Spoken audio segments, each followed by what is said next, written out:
Hello, beautiful humans. Well. I have no idea where this conversation is going to go today. I don't really have a lot prepared, but we are just going to run with it. And for those of you who religiously follow the podcast every Monday morning, you will notice that the podcast has not been released yet during its usual time on Monday mornings.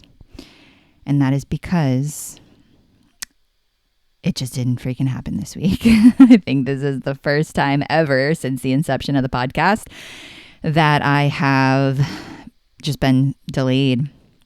And I had intentions of recording it the morning before it was ready to kind of launch, and it ended up being a whirlwind of a day. And I want to share it with you. I'm not even fully integrated with it. However, it just feels important to share. And I guess I could say I was in like nervous breakdown mode. And I want to share how I kind of moved through that and moved into the practices and tools that I have developed along my journey to begin to regulate my nervous system. And what's really fascinating about this is I am staying at my dad's right now down in Florida because we came down. So we came down to, okay, I'm going to get comfy here. I'm in the closet, my favorite spot to record podcasts. I'm going to lean up against a filing cabinet with a pillow. That's what my pregnant body's asking for. So we're going to get real comfortable here. Okay. So I came down a couple of weeks ago. And so here's what's been going on. So I moved 3 months ago to North Carolina. We were in an Airbnb renting month to month and didn't have any of our things except the necessities. So it was great in the beginning, but basically we were there longer than we had anticipated. We were there 3 months, I think about 3 months, 3.5 months, something like that. And it started to feel like a hotel in terms of like, okay, I don't have my things. Like I could feel my maternal nesting mode kicking in. And by that point, Chad and I, when I tell you the amount of hours that was spent, like driving around areas, looking at homes. I mean, we would sometimes on a weekend, we would be driving in the car for like 4 hours at a time, just going to all these different, like cities and towns and looking at houses and doing drive-bys and meeting realtors and like going to showings and open houses. And then we started to feel like we were running out of time because we needed to be out of our Airbnb that we were renting month to month. We needed to be out of there before Thanksgiving. And so we finally surrendered and we started looking at long-term rentals, and we called that in, and it was a very beautiful, seamless transition. And it feels very aligned that we're supposed to be renting in this town called Fairview, in this home, like just everything feels really good. However, we moved let me think about this. So we moved just before, okay, let me think. We had to be out of our place. I don't know dates, and it doesn't matter dates for you, but we had to be out of our Airbnb situation on a Saturday. And on Tuesday, the following week, we were in the car driving down to head home for the holidays. So from Saturday to Tuesday, we were moving into our new place. And so we hadn't even really been settled yet. We bought a new mattress for our guest bedroom. And Chad and I were sleeping on a mattress on the floor, which is really fun when you're pregnant. Like I was really working on my form and my posture and like getting up and down from my legs. And it was kind of funny.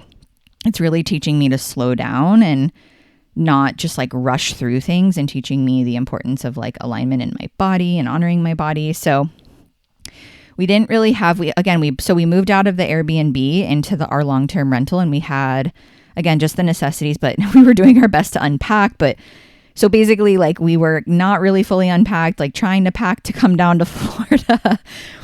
It was a shit show, and we did it. So Tuesday morning we get down there, and there was just so many things to do. We ended up doing, but again, it's all like fun and exciting things, but it's still energy, right? So We ended up doing maternity photos. Like we had Thanksgiving with the family.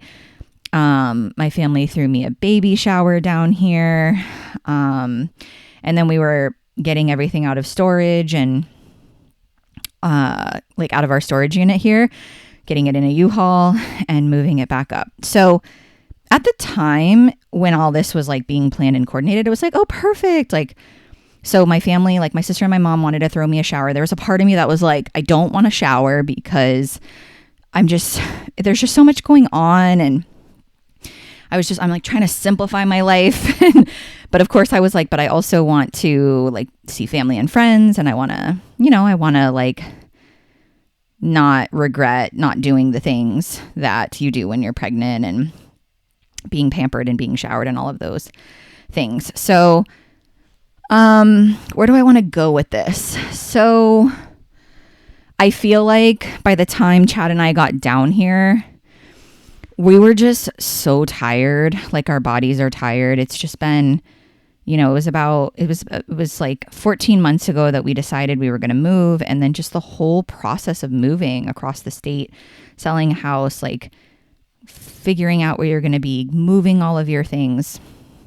Now I know why people don't move. Now I know why people don't make big transitions. Like I think about friends who have gotten divorced, who have kids. Like I think about people who have like taken a job or like quit their job and just like up and left and moved like to another country or to another state. Like, I mean, I've made big transitions too, right? Like I left corporate and I've made some big transitions in my life, but nothing has been compared. I was just catching up with my friend Sasha this morning and I was like, I think this is the hardest thing I've ever done in my life.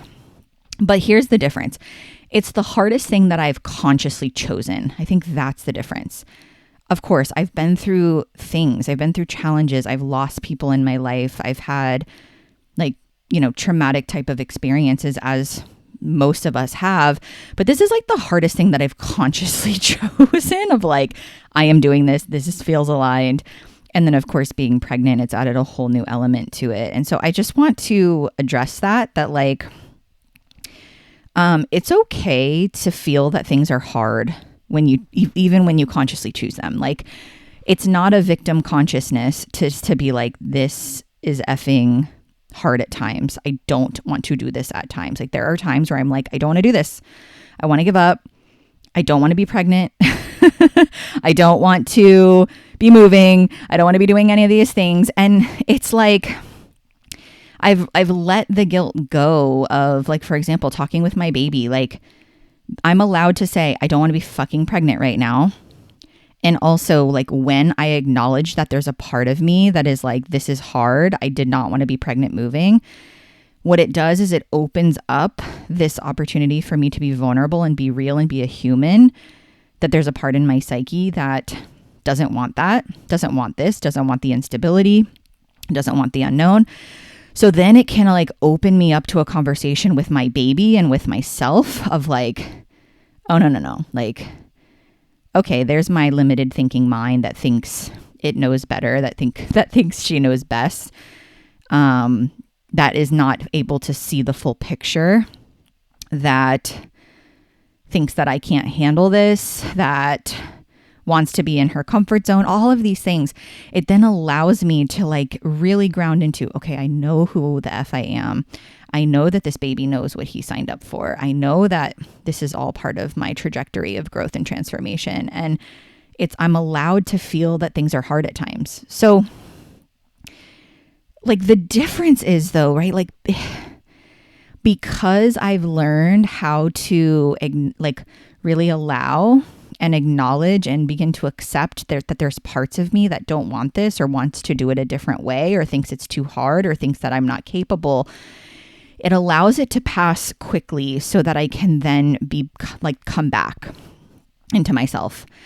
And generally, like for the most part, I can do that like in a breath. I can do that in like a yoga experience. I can do that in a practice. I can do that in a moment where I can shift my state. Yet yesterday, when I tell you I was like hyperventilating, crying, like I think I cried most of the day. So here's what happened.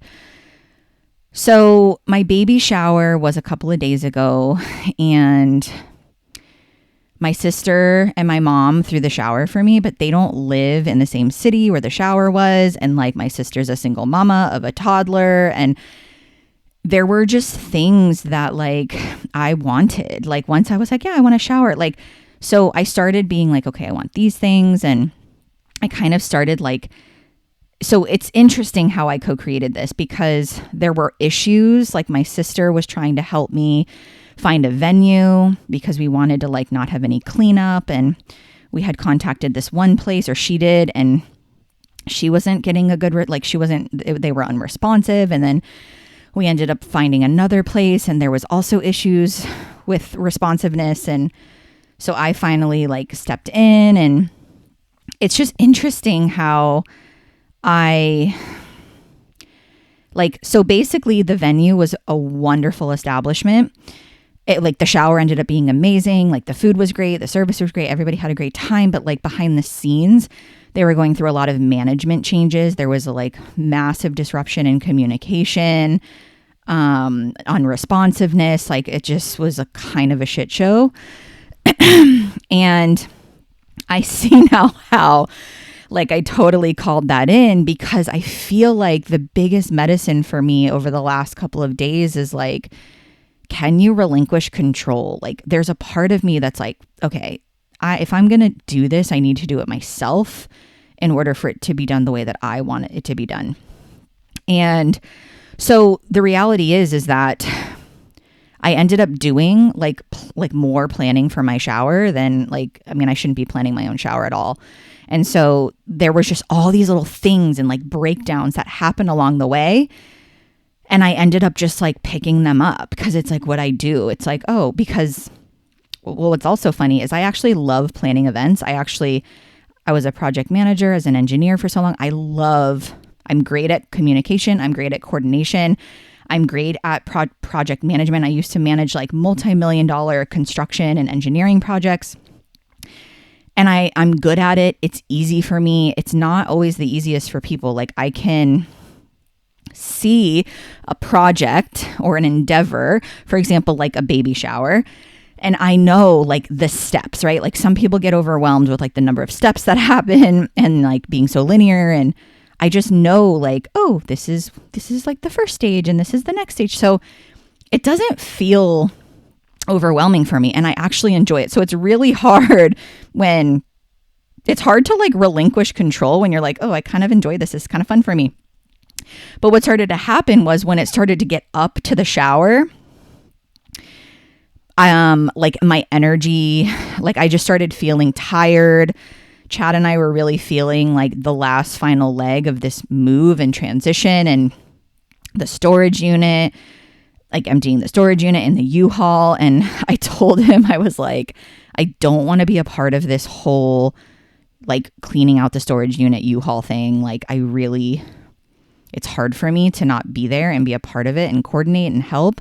But I'm like, I just can't. My body, like energy wise, I just can't. So it kind of felt like everything came to a head for me. Like the shower ended up being more work for me than I had thought. Again, totally self-induced in a lot of ways. Like I could have asked for more help. I could have like just been like, yeah, we don't need that thing there. We don't need to do like, right. There was just things that I could have said like, hey, I want this, and given someone a job, or just like let it go, or like there's a million things that I could have done. But I'm like, it happened that way because it did. And it ended up being a lot. Like I felt like I was at a wedding.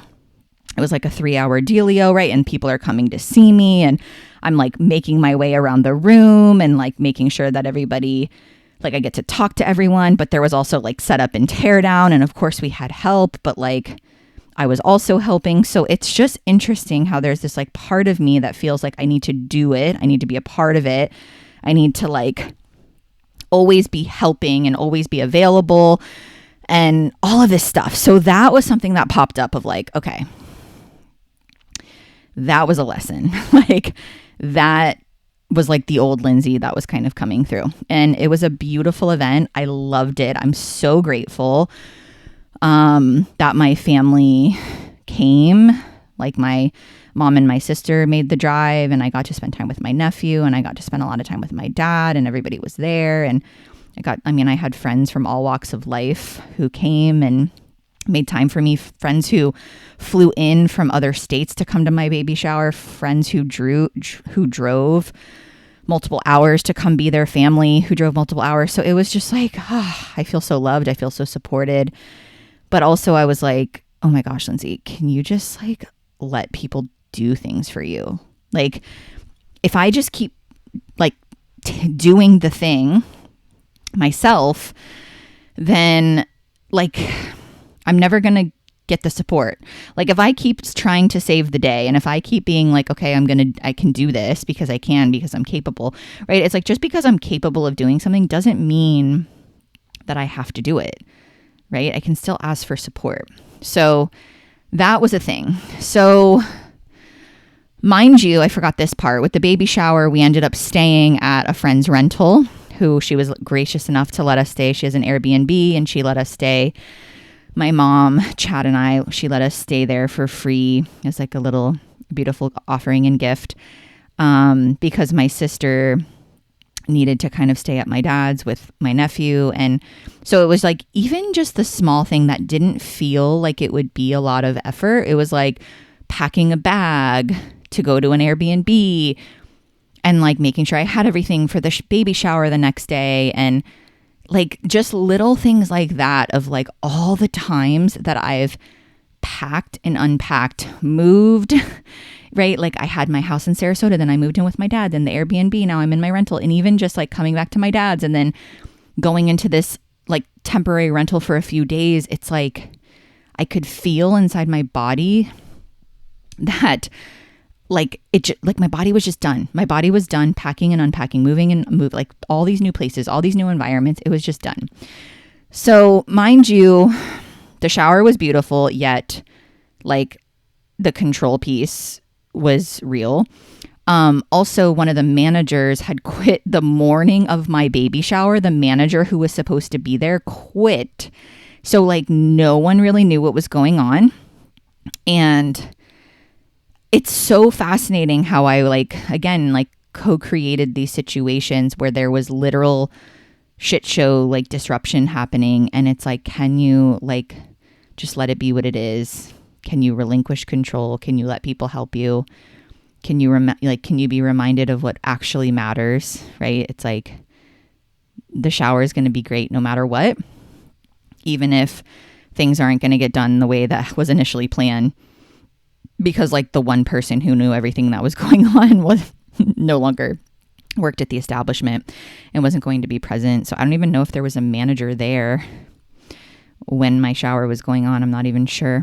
But yeah, so that happened. So then, Chad, he had friends coming in town. So like I had people for the baby shower. Like I had people coming in town for the baby shower. So like friends of Chad's that I've become friends with, their wives or their spouses, their significant others. They were coming to the shower. So some of Chad's friends came in town, and they came in town some of them came in town for a couple of days. So both the night before the shower and the night of the shower, there's like college football playoffs going on, and Chad's friends are in town, and like Chad was coming home late, and it was just, I was so mad at him because it was impacting my sleep, and like there were just things that we needed to do like after the shower. Okay, so somehow we thought it'd be a good idea to have a baby shower and then like load the U-Haul from the storage unit the exact next day while like checking out of an Airbnb, getting back to my dad's, and like it's just kind of laughable at this point, the things that we thought would be a good idea that were not. So I was upset with my husband because he was really just like with his friends and like doing all this stuff and staying out late. And I was getting into the control, like, oh my gosh, Chad told me he's got this. I don't trust, like I want to trust him, but I don't trust that he's going to have it all together. And so he got home super late. Saturday night. Sunday was the morning that we woke up. I barely slept. I barely slept, and I had to go take him to have him go get the U-Haul. And like the sleeping has been interesting. When you're pregnant, sleep is just weird. Like there's kind of sort of insomnia. My dream state is interesting. I have to use the restroom a lot. I also wake up thirsty a lot. Also, just your body's changing, and like like because of the belly, it's hard to just get comfortable, and things are like stretching. And I have pregnancy pillows, and again, like sleeping in different beds. I just realized, right? Like I haven't slept in my bed since before August. So I've slept in many a different beds. Some of them, Chad and I are used to having a king, and some of them have been queens, and then I get hot, and then I'm waking him up, and then he's crabby. So this whole last week also, I was waking him up a lot and more than ever, and he was so crabby. He was so crabby. So like his temperament was not his typical, like usually he's easygoing, super chill. So then like it was really impacting me, his exhaustion levels. And I'm like, oh my gosh, we're about to have a kid, and this guy is like turning into the devil, literally. We're gonna have a conversation about this because he is not handling this no sleep well. So there was that was also happening all week. That was kind of leading up to this whole eruption. So I was like frustrated with Chad all week, and it's hard, right? Because I'm staying at my dad's. Like there's a time and a place for conversation. Like we're out of our element. Like we have a lot going on. We have different stressors, and we handle things in different ways. And so it was just, it's harder to communicate. Like it's easier when we're in our own environment and we have more alone time. And again, there was just so many things going on that it was almost like things just kind of kept building up. And I also want to talk about the grace of that. Like there's going to be times when, right, there's so much transition happening and you're not able to like be present and have the communication with your partner, for example. And that's okay. So it's just, I'm seeing how all of this just like perfectly erupted in the way that it was supposed to, right? With like Chad not sleeping, like his temperament changing, just all of the little moving parts with the baby shower and the move. So, mind you, I had been trying to, like, my husband is very much like I want to do it, and I want to do it my way, and we don't need to hire help, and I have family and I have friends. And I told him, like, I am not going to be there to help. Like, let's hire, like, we don't need to hire movers. We can hire the U-Haul and drive it up ourselves, but let's hire loading and unloading support, like loading support in Florida and unloading support in North Carolina. And he was fine with doing it in North Carolina, but in Florida, he just really resisted until like the last possible second. Oh, this is hilarious too. Not only, okay, so related to the storage unit, we also forgot our storage unit key in North Carolina because, life and us moving, and who knows, we literally forgot the key. So we had to have the storage unit people cut our storage unit lock, like with a saw, sparks flying everywhere. I mean, they had to cut the bolt off. So that was hilarious. So finally we open up the storage unit, and Chad looks at it, and I can just feel his energy drop, and I can see the look on his face. It's like he forgot. It was this look of defeat. And this was a couple days before we were supposed to move out. And I said to him, I go, Chad, will you please let me, like, can we please hire loading support? And he finally said yes. And I was like, oh, thank God. And guess what? I went on U-Haul. By the way, U-Haul has an amazing thing where they contract out like all this different help for things like this. And I found a super affordable company that's 2 guys, and it was like $180 for 2 hours to literally have these guys move our entire storage unit, pack the U-Haul. Like, I mean, they were amazing. They were punctual. They were efficient. They were like totally professional. Chad was like, that was the best money we've ever spent on anything. And I'm like, thank you. Like, can you please use this as a learning opportunity? So that he's like, I would have been a mess if I didn't have those guys. So again, though, also just learning where there's lessons that I'm learning here. Also, we've never moved out of state before, right? And just learning where to ask for help, where I need to ask my husband for help, where he needs to ask me for help. There's certain things that he's really, really proficient in that I'm not, and vice versa. And, you know, we're using this experience to like really remind ourselves of, okay, he has strengths that I don't have, and I have strengths that he doesn't have. So can we like lean on each other for those strengths when we need to?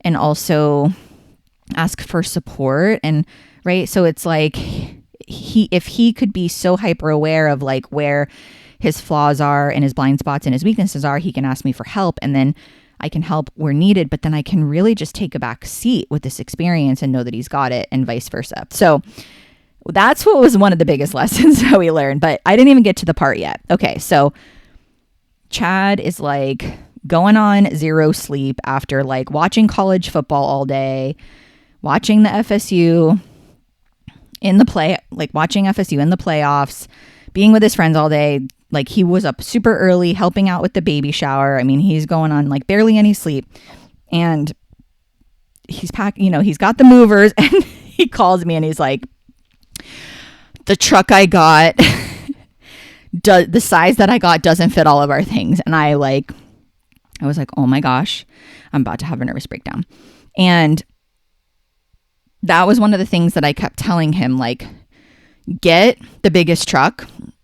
I don't know the sizes of the truck. I'm like, get whatever you think you need. I'm like, go up a size. And he swore up and down that the size he got was going to be more than enough. Sure enough, we run out of room, and I just go into meltdown mode. But he was so good. He was like, Lindsay, I'm just keeping you informed. I'm keeping you out of the details. It's going to be fine. The movers are amazing. We got most of the stuff out of the storage unit, but he's like, I'm going to get a trailer to add to the back of the box truck to fit the rest of our things. And I just I was so mad at him. I could not stop my tears. It was the straw that broke the camel's back.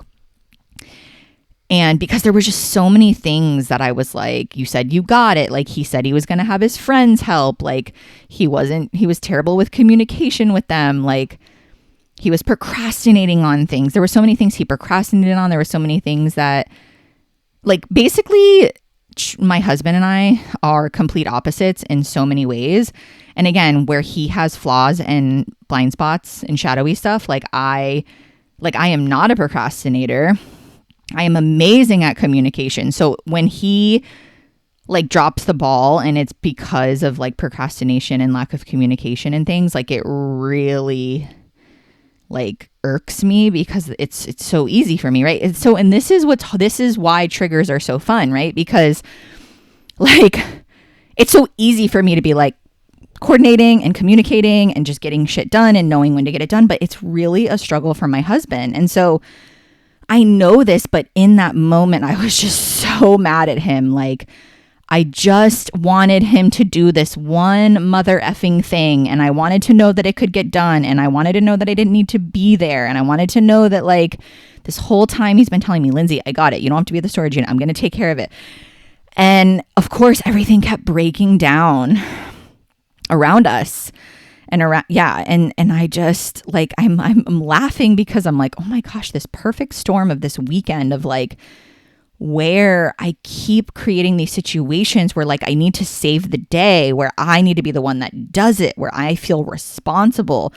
You've probably heard me in other podcast conversations tell you that there's a part of me that felt guilty for not wanting to be at the storage unit. There was a part of me that also wanted to control. So it took all of my might to not be there and to not take over and to not take charge. And it resulted in me, because I was so mad at him. And also I just was you know what? At this point, I don't actually, I'm completely removing myself from the situation, and I'm going to let him clean up his mess and I'm going to let him handle it, because this was my medicine for the weekend with the baby shower and with the moving experience with my husband. Like, if I keep just doing it, if I just keep picking up the dropped balls, then like I'm just teaching the people around me that like I have it always. Like, I've got it. I will do it. I will always be available. And it actually takes other people's power away. Like, it takes my husband's power away so that he can grow from this, so that he can learn from this, so that he can be responsible for this, so that he can practice, right? And so it's interesting because like all he wants sometimes is for me to relinquish control and for him to handle it. And all I want is to be able to trust that that's going to happen. But we keep creating these situations where we're not allowing ourselves to evolve. And so I actually was on the phone with my dad. I was driving to come back to his place from checking out of the Airbnb after the shower, and I filled him in, and I just like broke down and cried to my dad, which is always the hardest thing because a father of 2 daughters, that's the last thing that they want. And of course I'm like 7.5 months pregnant. And I told him, I was like, I already showered this morning, but I'm going to go in the shower. And he's like, why? And I'm like, so I can cry. And he's like, what? You know, so my poor dad is sitting there like not wanting to see me cry. And like, I'm telling him I'm going to go shower, cry. I'm like, don't wait for me. I don't know how long I'm going to be in there for. And it was also beautiful because I got to like share my experience, my embodiment experience with him more. And I got to be like, Dad, I'm okay with crying. Like, crying in the shower helps me. Like, I need to just be with myself and I need to just let this energy move, and I need to just be present with what's coming up, and it's all going to be more than okay. And so it really allowed me to be vulnerable in front of him, and it like taught him like that it's okay and that I don't like I wasn't trying to hide it from him. And so I mean, I had like full blown cry fest, like, you know, hyperventilating cry. And Chad ended up getting it done and taking care of it. And like, I got a good cry, and then I had a good like 2-hour nap, and Chad and I had a beautiful conversation. And like, I don't know, I just feel like I got closer to my dad. I got closer to Chad. Like, I was more myself. I think just not feeling shame around feeling emotional around like, again, the nervous breakdown that I was having. And just, I mean, I could not hold back the tears. Like, they just were coming, and it was an all day event. And what's interesting is when I was in the shower after the huge cathartic cry, I had this wave of peace and surrender and like gnosis wash over me that was like, you have got to release control. Like, let yourself be helped. Like, you don't have to carry all of this on your shoulders. You don't have to do it all yourself. And even if the people in your life say they've got it, and at times they don't, they will figure it out, and they will fix it, and they will deliver, and they will be there to support you. But like, you can't keep coming in and overstepping. And that's been so much of my life. Like, I want to control, like, it's like, if I do it, then I have control, quote unquote, and things will go smoother. That's the story that I tell myself. And that's not true, because we actually don't have any control. Again, going back to the limited thinking mind, like, the universe has a whole court, like, everything has been written in the stars already. And for me to think that, like, if I do something myself, I have control over my destiny isn't really true. You know, like, yes, I have free will, and yes, there's things that I can absolutely do to take action, but there's so much of the bigger picture that I can't even fathom in this moment, and to really like trust and surrender into that. And what's beautiful is, like, last night Chad was talking to my dad and I, and he was just like, okay, I take full responsibility. Like, I royally failed in a lot of ways with this experience, and this is what I'm taking with me, and this is what I've learned. And it just felt so good, right? Because it's like, I'm not holding that against him. Like now that, you know, I got out what I wanted to get out, and I was really honest with him. Like I was able to get things out of my system to where I could be honest about like, I would love for you to take the lead on certain things. And I would love to trust that it's going to happen. And, you know, like I still have apprehension with that, like being able to voice that, and him being able to voice, like, I just want to be able to do these things. And this is where I struggle. And this is where I could use your help. It was just like such a beautiful conversation. And the conversation is far from over. Like once we kind of get settled again, this is important for us to talk about before the baby comes. Like there's been so many little nuggets of like, when the baby comes, we're going to be in a whole new like environment again and learning again. And like, we have got to be on the same page, and we've got to be able to communicate, and we've got to be able to express our emotions and feel our emotions. And there's going to be times where we snap at each other, we're exhausted, or like we get it quote unquote wrong. And I really like this whole weekend, what's so beautiful about it is like I don't feel any shame or guilt for how I showed up. I don't regret anything. I feel so at peace with like how everything unfolded, and as a learning opportunity, and as a learning opportunity and an opportunity for growth of how I show up with my family, how I show up with my partner, how I show up for myself, how I get to mother in a different way, and really ask for support, really relinquish control, really trust that spirit's got me, and that the people in my life have got me, and that I'm not alone, and like just allowing people to remember and recognize like where my gifts lie, and that they know that I've got them as well. But to not feel like I have to do everything, and feel like I have to take the lead and I have to take charge. And, you know, that's like a dying old patriarchal model of like, if I've got to do it myself, if it's going to get done the way that I want to, right? Like that's what I'm really letting go of. And so I kind of just wanted to share that with you all. Like, I don't have any shame around my nervous breakdown. Like, again, coming back to the humanity piece of like, if any leader, teacher, mentor, like influencer, anyone that that inspires you, if they pretend like they don't have these moments of breakdown, they're lying to themselves. They're lying to the world, because that's really where the breakthroughs happen. And again, like that's where we evolve. And I'm still in the middle of this. I'm still like integrating a lot of this, but I also don't have shame that I'm like late on the podcast. I don't have shame like of how I navigated the situation with, again, the people closest to me. I don't have shame around how I showed up and my emotions, and I don't have shame around sharing this with you. It's interesting. Like there's not even like a little lick of me that's like, oh, I don't want to share this. What are people going to think? And that's how I know that I'm growing, because,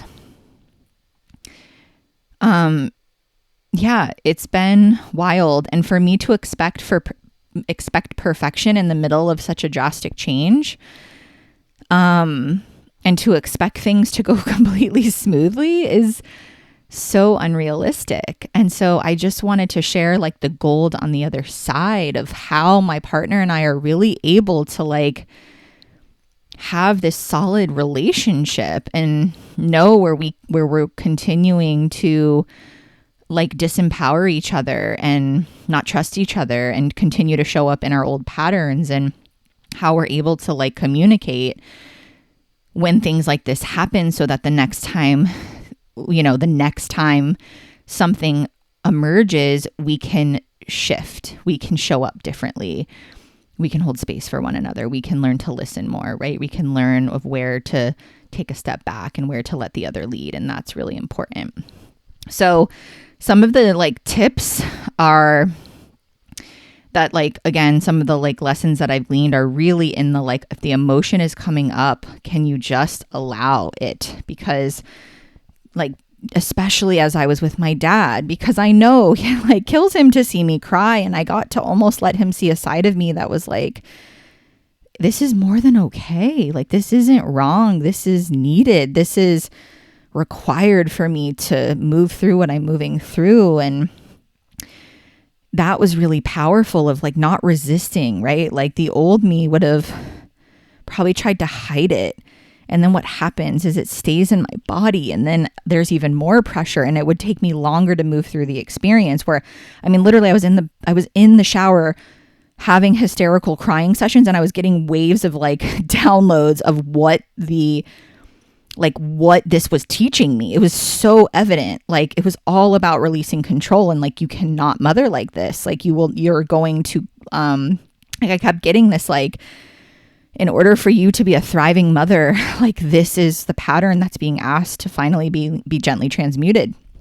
Didn't feel gentle in the moment, by the way. So that's a key piece, is like really allowing the people in your life to see you in your vulnerability. And again, to, like, just create the space for when you're moving through something, for example, with someone in your life, like, it's okay to be in the triggers, but right, this is where we've got to take responsibility for our triggers and move through them. And that way we can be in relationship with that person and have like the higher perspective conversations of why this is happening. So that was another piece. I'm trying to think what else. So, again, coming back to like the allowance, the acknowledgement and the acceptance of where I was at in my shadows this week, and being in relationship with that and allowing the emotions to emerge, allowing me to be so angry with my husband, for example. And I mean, we were like bickering because I wasn't used to him. Like, he was getting so snappy, and I was just like snapping back because like normally he's so easygoing, and it was such a different, like, it was just so different. Just like how everything was bubbling up. And again, like, not having any sort of shame around being in our triggers and being in the exhaustion of this experience, and like the depleted energy, and like how we were doing the best that we could at where we were at. And that there's going to be moments like that, and that we can always kind of come back to center feels really important, right? So just the embodiment piece felt important, of like allowing my body to move the energy, allowing the people to actually see me in that, like the people in my life, to not feel bad about it, to not feel shame around it, to not feel guilty in terms of the emotions. And what's so powerful, like I said, is when I actually allowed myself to go there, the wisdom was like pouring through, and it allowed me to show up and have the higher perspective to be able to communicate to the people in my life in terms of where I needed support, in terms of where I was struggling. I mean, I broke down to my dad, and I was like, Dad, I'm just so tired. It's just, I could feel my body was just like, I'm done. Stick a fork in me is what I kept saying. So one of the last pieces that I think I want to mention is, so many people have told me on this trip, because so many people I haven't seen in so long, like all my family and friends down in Florida who haven't seen me in at least 3.5 months, all kept telling me in different situations, like, wow, you look so radiant. Wow, like, you're not swollen. Like, you don't have stretch marks. You're all belly. You have so much energy. You don't seem 7.5 months pregnant. Like, holy cow, how is this happening? And I really think that just the way that I've nourished myself over the course of I can really feel how I have been preparing my vessel for years to be able to hold this transition. It's almost like I was being like primed, because, right, like, my higher self knew that I was going to be moving while pregnant. And so I have the energy that I have, like how much nourishment I feel in my body. Like, so again, even though I had a moment where I was like, I'm so effing tired, I'm dying, like that was a blip in time. That's not an everyday thing. That was because there was something that bubbled up and emerged, and I reached my breaking point and I allowed it to be a cathartic release. And now I'm like right back to having energy again. Like I'm feeling really good today. And we're about to have like a 14-hour drive tomorrow. And so I don't know, it feels important to share that because I'm 7.5 months pregnant and I feel like I'm 5 months pregnant. I do not feel, I mean, like my baby, my due date range-ish is January 27th to February 4th, which means that my baby could potentially be coming next month. I do not feel like my body, like the, just what most pregnant women say when they're in their third trimester about how they're feeling. I don't feel that, at least yet. But I think it's because I've had so much movement and so much transition, and there's been so much going on that it hasn't allowed me to stop.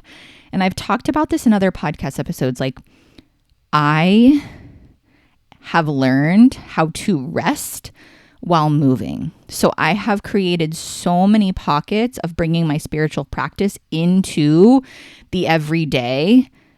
For example, like when I'm walking my dog, getting fresh air, sharing some mantras with myself, soaking in the sun, like really incorporating my devotional practice into being present. Like I don't take my cell phone when I'm on a walk with my dog, for example. There's certain things that I do where I create micro moments of breathing. The shower is one of my favorite places because, right, you don't have any devices. I'll usually keep the lights off in the bathroom and like crack a window or something. And it's just like I'll light a candle, right? 10-minute shower where I'm able to be with myself and pray, talk with myself, listen, ask questions, breathe. So when people say they don't have time for this, like I can tell you it's bullshit. Like you have the time. It's more about creating and carving out the time and bringing the spiritual into the practical and bringing consciousness into your everyday reality. Oh, I have full body chills right now. That is it. That is what this experience is teaching me more than anything else. And I really feel that if we can, as a human species, truly begin to integrate this into our everyday, the world will change like exponentially in a short amount of time.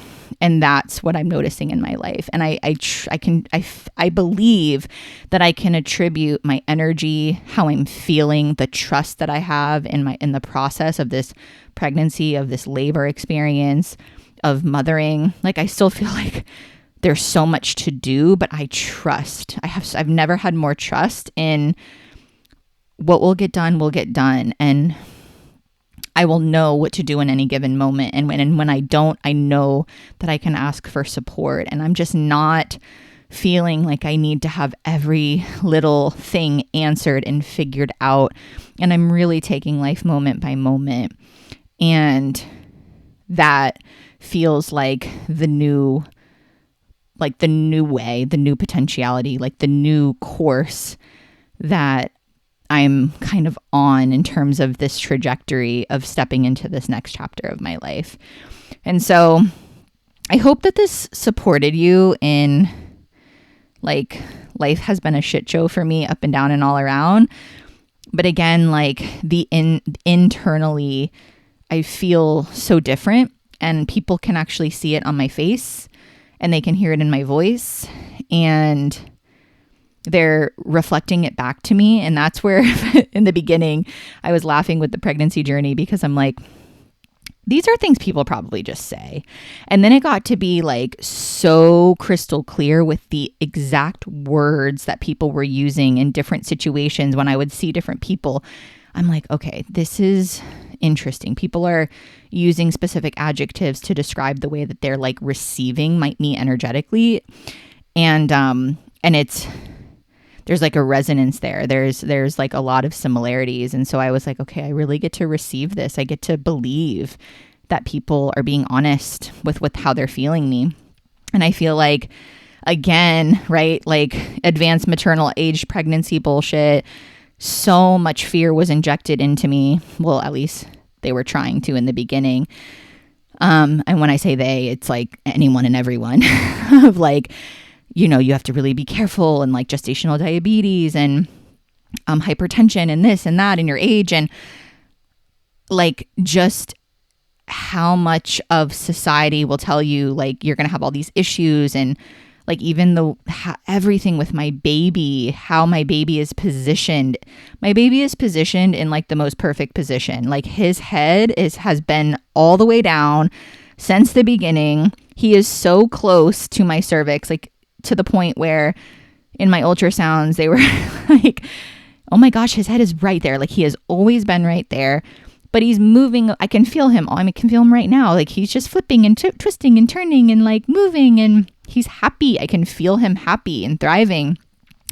And I've been doing so many exercises to keep my pelvis open and to work on creating more space for him to like thrive in there and to feel. And like there's so many things that we actually have autonomy over with our bodies that we're not taught. And so the stretching that I've been doing, the movement, the walking, just the specific like practices for opening my pelvis and like supporting my lower back and creating a nurturing environment for my baby and all of that, and like getting body work done and like really allowing the support of people to support me energetically through acupuncture and supporting the opening and stretching of my womb and my pelvic bowl, and like the changes that are taking place with all of that. You know, like there have been some painful moments, there have been some challenging moments, but it's like,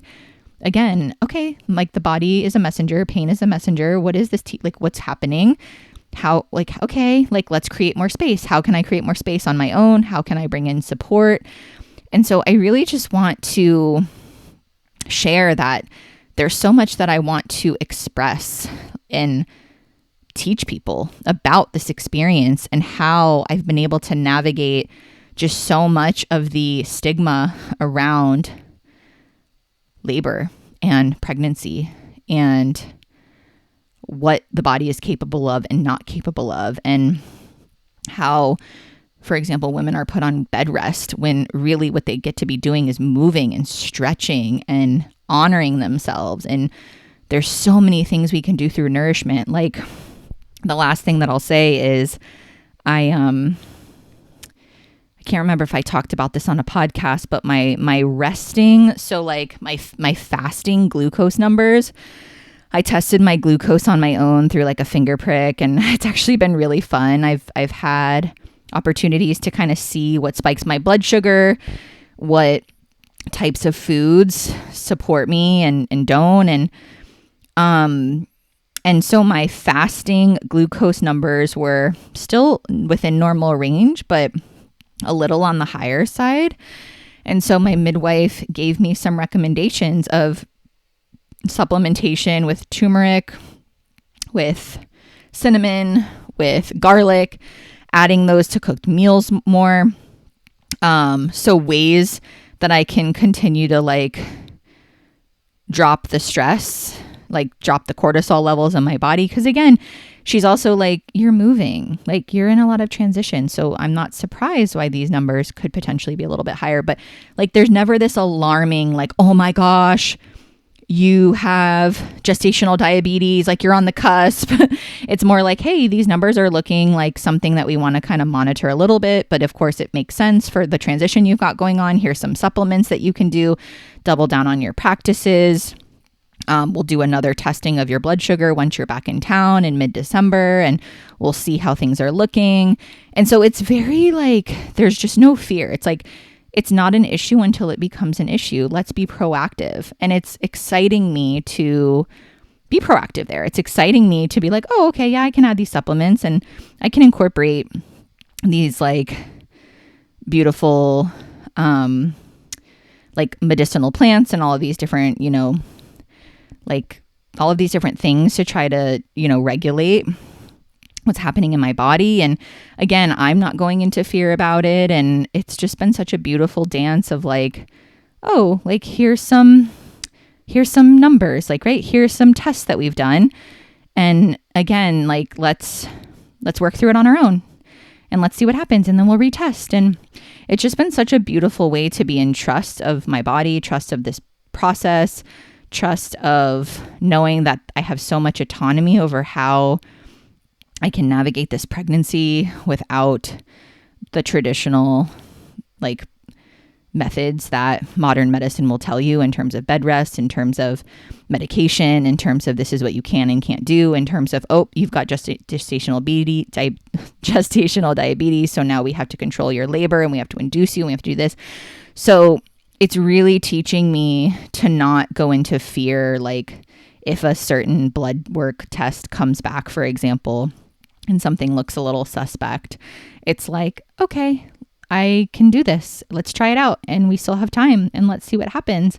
And I'm just in full trust that my body's fully capable, and I'm learning how the body's responding for example, to what's happening in my external world, and how I can shift that through, again, through nourishment of food, right? Through sunshine, through meditation, through sleep, through rest, through all of these things, through breathing.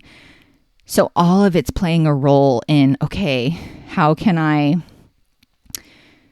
honor myself exactly where I am with the external transition, and how can I create that stability inside? And I know I've talked about this a lot on the podcast, and this is what feels like is, like I said, the true medicine of this whole pregnancy journey while moving is inner stability, no matter what is happening in your external world.